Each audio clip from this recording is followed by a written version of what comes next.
our next guest is quite simply one of Ireland's greatest actors, and he's wondering why the hell he's here this morning. He's been nominated for an Oscar, a Tony Award, a Golden Globe, and he is a two-time BAFTA Award winner. I've got a Gossie. You've got a Gossie. I mean, come on, we're in the same category. He's also worked alongside some of Ireland's greatest, from Samuel Beckett to Oscar hopeful Cillian Murphy. We're delighted to be joined in studio by Stephen Ray. Good morning to you, Stephen. How are you? Listen, whatever about Cillian Murphy winning the Oscar, as you said, what's most important is that Ireland beat Scotland, or Ireland beat England this weekend in the Six Nations. Or Scotland, that doesn't matter. We'll bring them on. Bring them all on. That's how confident we are at the minute. Yeah. How are you? You're like, I mean, listen, when we go through the awards and everything you've been a part of, like, do you, because it doesn't sound like you're slowing down at all. Like, what's your mindset in terms of like work at the moment these days?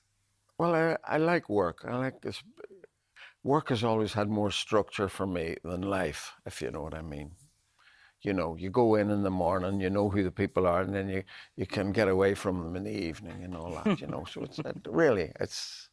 And how is it that you've structured your life? Obviously, you have had a very long collaboration with Neil Jordan. So I'm assuming if he's doing something, you're like, I obviously have a part. Am I working next year? Do you assume these days you have a part? Yeah, I've done 11 movies with him. Yeah. It's quite a lot, really. He's a great director, and he thinks I think he feels that I understand him, you know.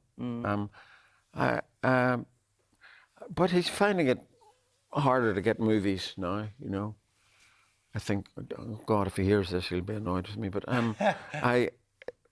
there's a lot of, you know, a lot of structure in movies that were, you know, he's a great writer. He's a fantastic writer, and he should be allowed to do what he wants to do, you know. Is it changed? Because, listen, you look at television, I look at sport, like the professionalism of the young players now compared to what it was, and you talk about the structure. So is movie making so much more different now than what it was? And maybe, do you think it's maybe less fun?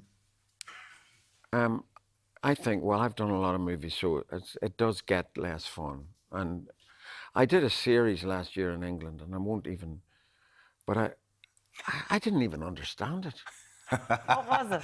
And then when you get a bit older, as I am, I don't understand the characters. What? Lawyers, and I can't tell you the name of it. Is it out? Has it been out? No, it'll be out later this year. But it's, you know, See, that's the key. Someone look up IMDb and see what's coming out for Stephen. The key to being a good actor is just freewheel it. Just who cares if it says lawyer? But then the thing is, after COVID, everybody came back having not worked for 3 or 4 years, and then they couldn't remember their lines anymore. The mechanism had failed. Did you find that? Because we all found that our attention spans are different now after COVID. Did you find that? I did find that. I was playing Kathy Bates's husband in a film recently called The Miracle. I think it's called The Miracle, and she was having trouble with her lines, and we were talking about it, and she said everybody, when they came back after COVID, had trouble with their lines, even Streep. Wow. Meryl had trouble with her lines. And, you know, she's not a girl that has trouble. No. I love the way you just dropped that in. Even Streep. So I don't feel so bad. Because in that world, you've done all of those things. I know that your heart is on the stage, and we'll get to what you do there. But you've gone to the Oscars. You've been nominated. You've played opposite the likes of Kathy Bates. Cillian Murphy's going this weekend, hopefully winning. What's it all like? It's much more, it's not so much fun as you would hope it was, you know. I mean, when I went for the Academy Award, like, there was, Clint Eastwood was nominated, Denzel Washington, Robert Downey Jr., Al Pacino. Al Pacino got it for probably the worst performance of his life. Scent of a Woman, was it? Yes. Yeah. And but everybody told me beforehand, don't worry, you won't get it, because Al's going to get it this year. But that's very Really? frustrating. They knew. It's not very frustrating. Well, because I was reading you saying this, and you said that, oh, it's Al's turn. Yeah. But that's not really the way an award should be. And even for someone like Al to get it for a role that he feels probably wasn't his best, does it mean as much?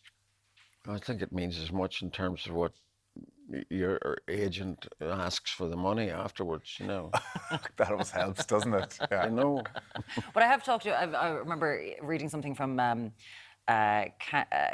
God, she played Murphy Brown, Canterbury, and she just said, oh, I was so mortified the year that I was nominated because I took it so seriously. And then you realise when you look back at it, it's all a bit of a farce for people to make money. Yeah. But at the same time, it is important for careers. And we're all sitting here this weekend hoping, like we watched the Irish team, that Cillian Murphy, a co-star of yours, is going to win for Yeah, I think Oppenheimer. Cillian will win it. I do think Good. that, you know. He's a lovely, lovely guy and a beautiful actor. And, you know, I don't fancy him or anything, you know. Well, glad you cleared that up now as well. have to, my God. But listen, you'd like to hope that it is his turn because he was fantastic in Oppenheimer as well. But do you sometimes think with the whole razzmatazz and everything that goes into the likes of the Oscars and the talk about it, when I know that you're now an ambassador with UNICEF, Yes. and you did some work, you went over to Africa and Yeah. saw what people are living through in the Yeah. likes of Somalia, and I'd say it very much grounds you and makes you think, you know, these are the things that maybe are more important. Well, of course they're more. Of course they are. I mean, you know, particularly with the American influence, movies are just about making money. You know, but I would say that's why I love Neil.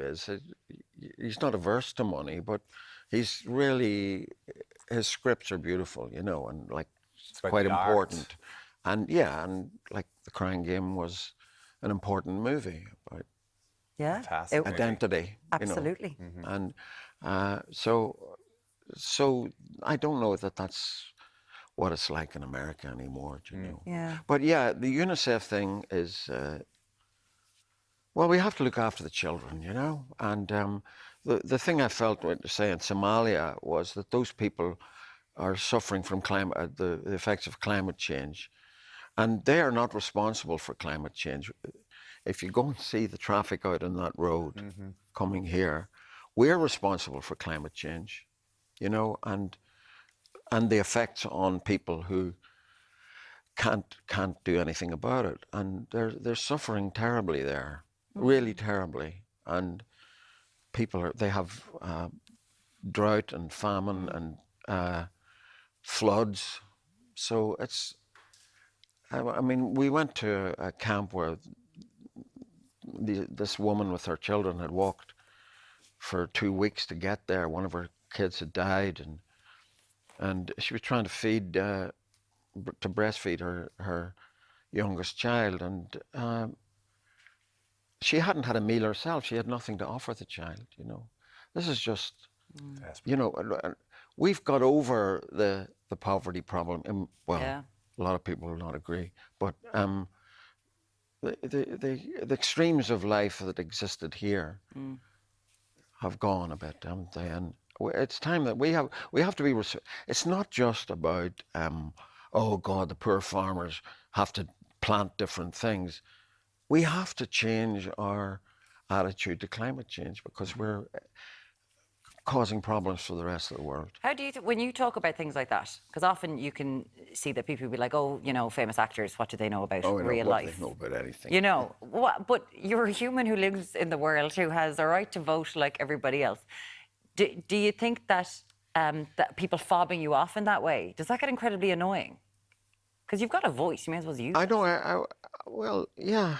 No, I have a voice, and I'm very concerned, obviously, about things that happen in our world. And, you know, actors often care more than a lot of other people because the work that we do, even though I've ceased to understand half of it, is the work we do concerns our world, you know. I love this from a man who knew Samuel Beckett and performs in Beckett plays all the time. And most of the world will be going, what's going on there now with Waiting for Godot? Well, oh no, I always understood what Waiting for Godot Yes. meant. And I mean, I didn't have any problem when people were stomping out of theatres and everything because they didn't get it, you know. But no, Beckett's just one of the great writers, and I 100%. was lucky enough to work with him in the room, Yeah. and you know, giving you advice, and you know. What an extraordinary thing. Amazing. to What have gotten to extraordinary, do. really. Extraordinary. Right. And hopefully everyone's going to ask Stephen to be doctors and lawyers and engineers and astronauts in all of his next projects. And he'll go, yeah, Grant, fine. The way we have a fine. casting. I'll just sort of get me on screen and that's where I'm at my best. Yeah. Listen, it's an absolute pleasure to have you with us. Thank listen, you so much pleasure for coming to be to with see you us. guys. Yeah, thank Thanks you for very coming in much and chatting indeed. to us. No. And for more information on what Stephen was doing, you can see more on unicef.ie. Absolutely needed in these times as well. Steve, pleasure to have you with us. Thank you.